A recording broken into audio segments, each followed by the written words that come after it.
So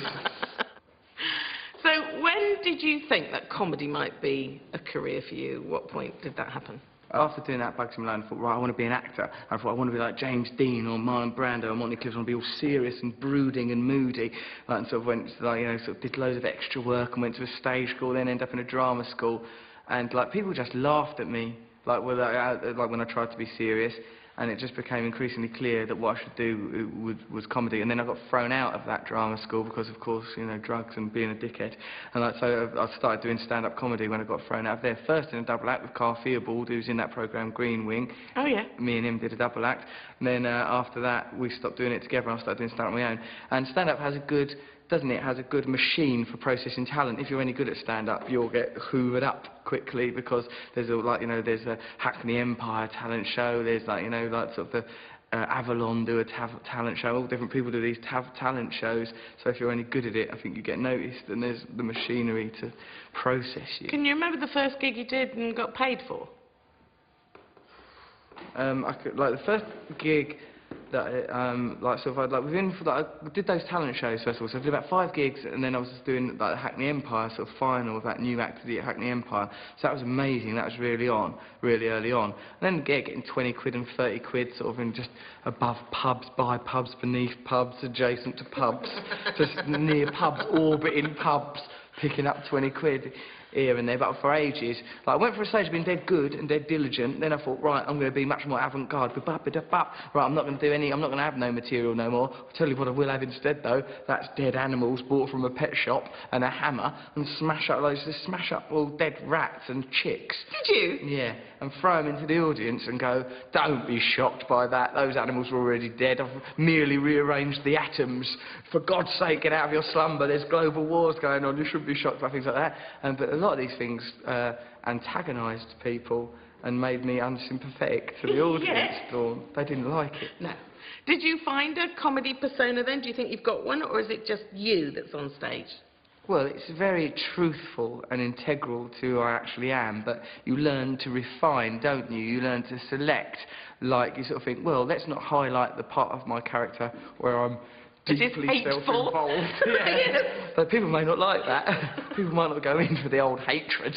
So, like, I think it's selective. There's nothing that I do that is disingenuous. All the stories I tell are true. All the things that I say I believe, I genuinely believe. All the things I say happened. But you learn to refine them so that it's confluent, so that it's going in one direction. Otherwise, it doesn't work. So yeah, I have created a comedic persona ultimately, but authentically. I never thought. I didn't think, well, why don't I do my hair all daft, start wearing tight clothes and pretending to be into sex. Those things happened sort of organically, and I just highlighted stuff that I thought would be beneficial. What is the perfect gig for you? What constitutes the perfect gig? People that have come specifically to see you, that have paid money and that are committed to enjoying you. That's lovely, because then you don't have to do the work of seducing the room, of overcoming people's prejudices towards you, because they've just come to see you, they already love you. How much grace do you think they give you because they know you and love you? How much grace before you've got to start? Is it really? It's about a minute, and it really. You've got to be funny sort of almost immediately. There's not so long that they're, sort of, like I did Glasgow Academy, and that was like a huge gig, and it was a Saturday night in Glasgow. They're loud and enormous and powerful, vibrant people, but sort of you've got to kick back quite quickly, and it took a little while to adjust to that room. I think the relationship is based on, like all relationships, I suppose there is a contract, and they'll be lovely and gracious towards you, but if you're not funny, fuck off. Yes, absolutely. You've got to prove it. It's a very tangible thing, isn't it? Very much, yeah. But I mean, it's much more, isn't it, different from when you're doing the circuit, though, and they're not even there to see you. Then it is directly combative. It becomes, well, at least there's a sort of a general feeling of we're all going in the same direction when you're headlining your own gigs. But when, when you're sort of on the circuit, some people may actually actively dislike you. Yes. And want to bring you down. Yes. That's bad people. But it's all right, though. Even that hones you, doesn't it? It does. Yeah. What about stage fright? Do you have that at all?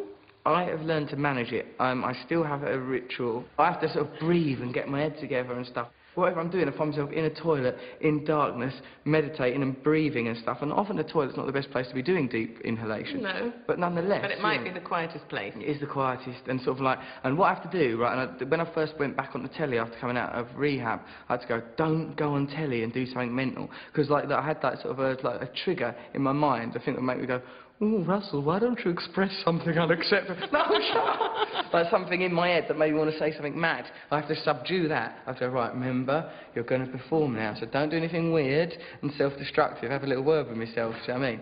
And then, like, so I had to do that, and then I remember what it is I'm there to do, and that you know, that it's transient and meaningless, and that we're all going to die, and so the only obligation is to be beautiful and to make people laugh and to try. And if you can say things that help people, that would be amazing. But at very least, you've got to divert them from being bored. And what happens inside your head when you're performing? Do you know? When it's going, like, you know, say that Glasgow gig, which I really enjoyed, the first one there, then I'm aware of myself working. Okay, all right, you've got to manage that crowd there. There's some people that were kind of like girls that are screaming. Got to look after those girls, can't let, because that's going to become annoying, right? There's them two blokes there that keep shouting, got to manage them. Right, you need to hit material now. You can't keep improvising because doing stuff on the paper, it seems too small and but tedious for that kind of room, because it's a Saturday night and, you know, they want... So, you know, like, my mind is aware. I'm the puppeteer of myself. When it's good, there is nothing. I'm just completely engaged in the moment, completely lost within it. I have the idea as if there are tendrils that hang from the heavens, and when my head is clear, I can cling to them, and like nothing happens. I don't have to think, it all just comes. I feel like a conduit. So I am free from my own mind. But other times, like if you're doing like some gig for the directors of ITV, you think, oh God, that is corporate work. thing. Yeah, then you sort of think, all right, I've got to control what I'm doing. But when it's good, it's like I'm not there. So biggest buzz, really, then? It is, and like sort of I really used to find it hard to, you know, because I sort of think, well, what do you do once you've come off? Because particularly with live stand-up, you know, you can have thousands of people laughing at you, loving you, then you just go home. What am I going to do? I'm on my own. Oh no! You know, you need something. There needs to be some punctuation. You can't just go to bed. I think after gigs is the hardest time for comics. I really, truly believe that. Yeah. It's a danger zone, Matt. Yeah. Danger.